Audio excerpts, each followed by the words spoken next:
It was a Tuesday morning when Dr. Richard Monroe stepped out of his penthouse on the Upper East Side, adjusting the cuffs of his Italian shirt that cost more than most people make in a month.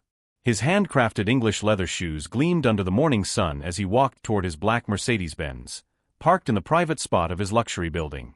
Richard wasn't just a renowned cardiac surgeon, he was the cardiac surgeon. At 45, he had saved the lives of politicians, CEOs, and celebrities, and his name was whispered with reverence in the corridors of the most prestigious hospitals in the country. His bank account had 8 figures, his schedule was always packed, and his arrogance grew proportionally to the size of his fame. But behind this facade of absolute success, Richard carried a wound he never acknowledged: the death of his wife Clara 3 years earlier, in an accident he couldn't prevent, couldn't control. Since then, he had shielded himself behind armor of superiority, as if contempt for others could protect him from his own vulnerability. That morning, as he drove down Park Avenue toward the hospital, Richard was particularly irritated. He had lost a patient the previous week, not due to incompetence, but to unpredictable complications, and the family had threatened to sue him.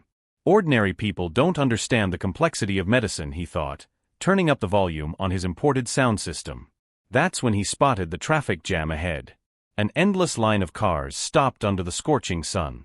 Richard honked impatiently, as if the noise could magically clear a path. He rolled down the window and shouted at the driver in front, "Hey! Get out of the way. I'm a doctor, I have an important surgery." The driver just waved awkwardly, but nothing moved. That's when Richard noticed a man in an orange uniform walking between the cars.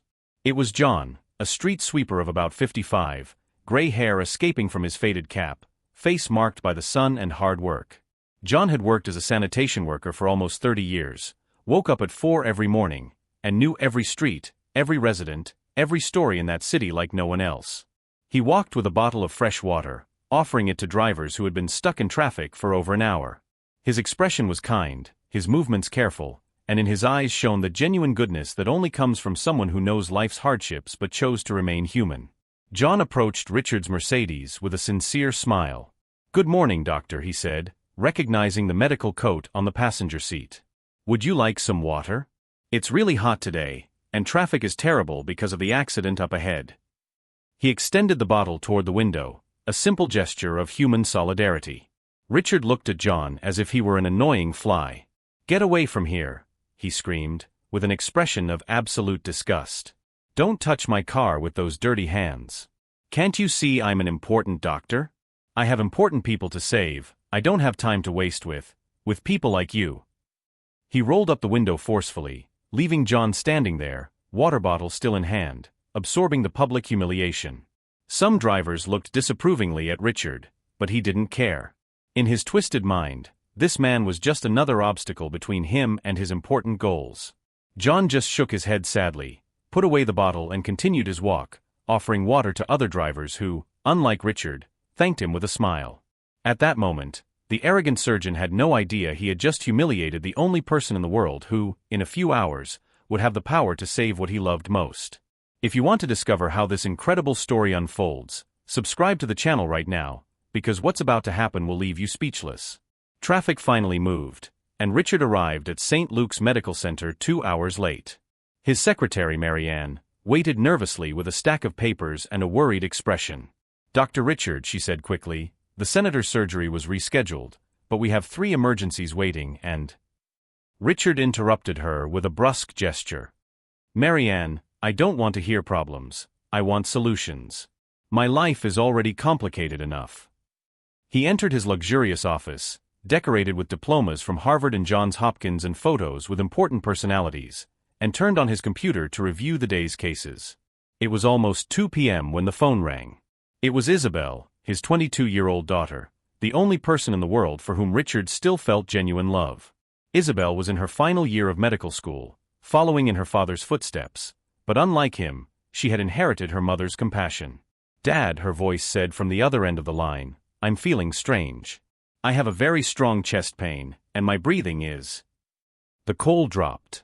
Richard tried calling back, but Isabel's phone was off. A strange sensation ran through his body, something between worry and a terrible premonition. He called the university, her friends, but no one knew where she was. At 3:30 p.m., his phone rang again. It was Dr. Edwards from Central General Hospital, where Isabel had been taken. "Richard," said his colleague's grave voice, "I need you to come immediately. Isabel was brought here unconscious. We ran all the tests. Richard, she's having an atypical cardiac arrest. I've never seen anything like it.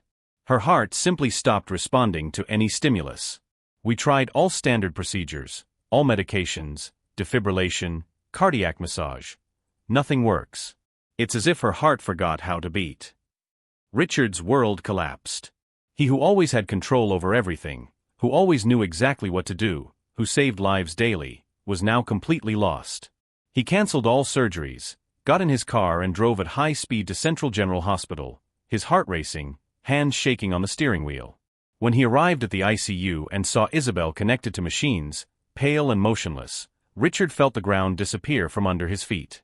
It was exactly like it had been with Clara, the same feeling of absolute helplessness, the same revolt against a universe that seemed to conspire against him.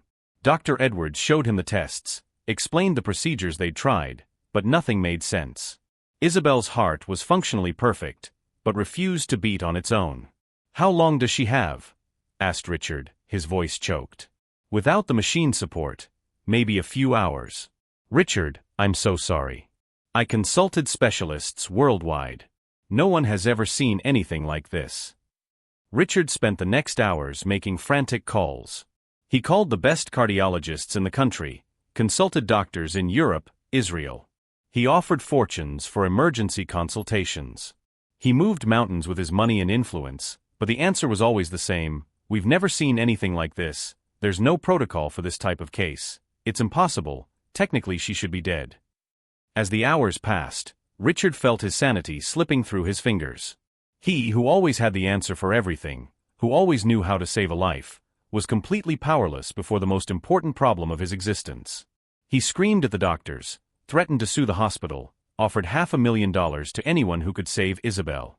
But money, for the first time in his life, was completely useless. If you're hoping he finds a solution, hit the like button now, because the twist that's coming will give you chills. It was almost midnight when Richard left the hospital for some air.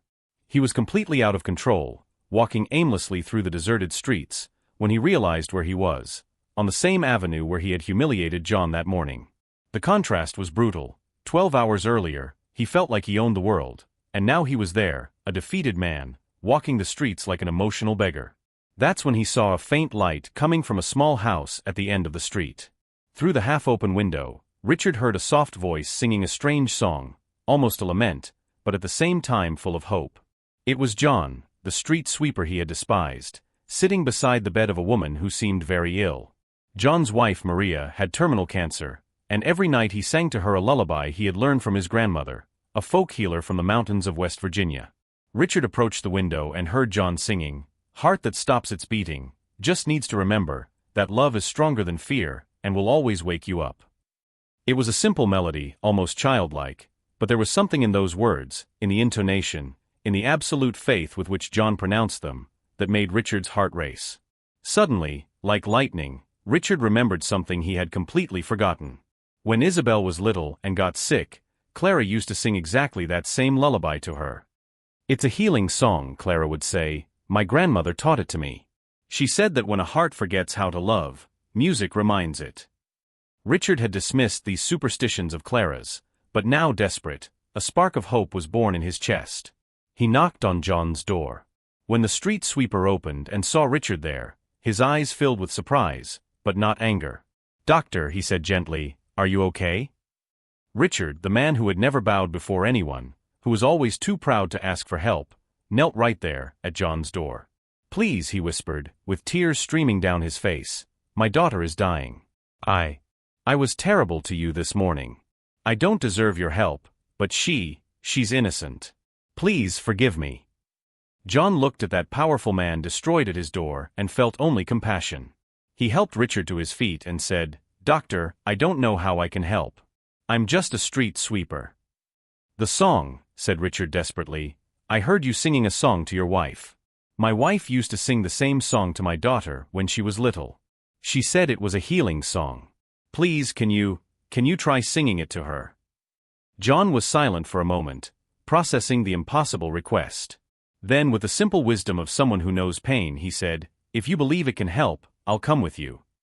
In the comments, tell me, would you do what Richard did? Would you have the courage to ask for help from someone you humiliated? At 2 in the morning, a surreal scene was unfolding in the ICU of Central General Hospital. Dr. Richard Monroe, one of the most respected surgeons in the country, had convinced the medical team to allow a street sweeper to enter his daughter's room. The doctors looked incredulous, some whispering about Richard's mental state, but his authority was still enough to get a few minutes. John approached Isabel's bed with reverence, as if he were in a sacred temple. He looked at that young woman connected to machines, so much like Clara, and felt his heart tighten. "She's very beautiful," he said to Richard. "She has the same kind eyes as her mother." Richard was shocked. "You knew my wife?" "Mrs. Clara always greeted us when she passed by on the street. She always treated us like people, you know? When she died, many of us went to the funeral. You probably didn't notice." John's words hit Richard like a slap. His wife, even being from a wealthy family, had always treated everyone with dignity and respect, exactly the opposite of what he had become. John moved closer to the bed, looked at Isabel and began to sing, softly, the same lullaby he sang to Maria. "Heart that stops its beating, just needs to remember that love is stronger than fear, and will always wake you up.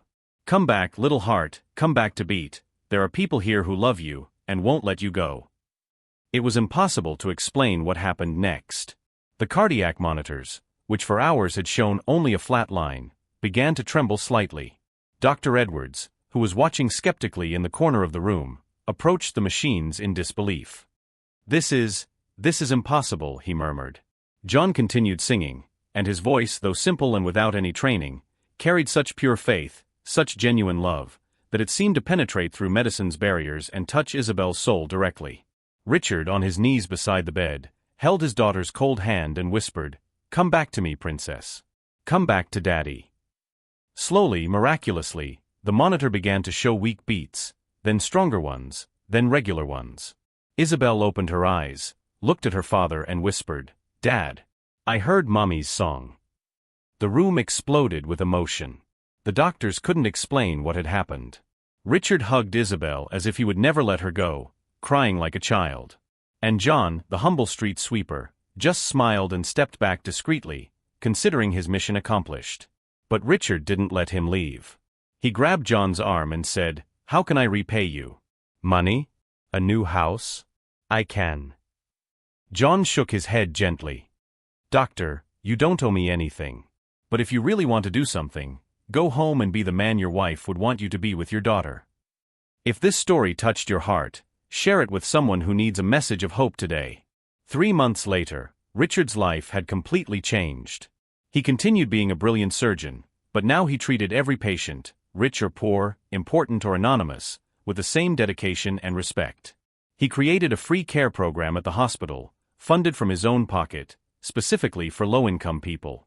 But the biggest change was in his relationship with John. The two became true friends. Richard discovered that John, despite his little formal education, had extraordinary life wisdom. They met every week to talk, and Richard came to see in John not the simple man he had despised, but the teacher of humanity he never had. Richard discreetly paid for all of Maria's treatment, John's wife, taking her to the best oncologists in the country. Not because he felt indebted, but because he had genuinely learned to love that couple who taught him the true meaning of compassion. John never accepted money as payment for Isabel's cure. He knew that what had happened that night was priceless. But he accepted Richard's friendship as the most valuable gift he had ever received. Isabel graduated from medical school and chose to work in underserved communities, inspired by the story of how a simple man had saved her life with the power of love and faith. She and John developed a special relationship. He became like a grandfather to her, and she became the daughter he never had. On a Sunday afternoon, Richard, Isabel and John were sitting on the porch of the new house Richard had bought for the couple. Not a mansion, but a simple and cozy house where Maria could recover in peace. John was teaching Isabel the lullaby that had saved her life, while Richard watched them with a smile of gratitude.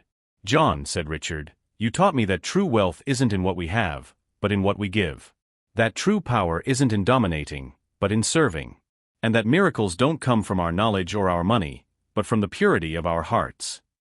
John smiled and replied, "Doctor, you already knew all that.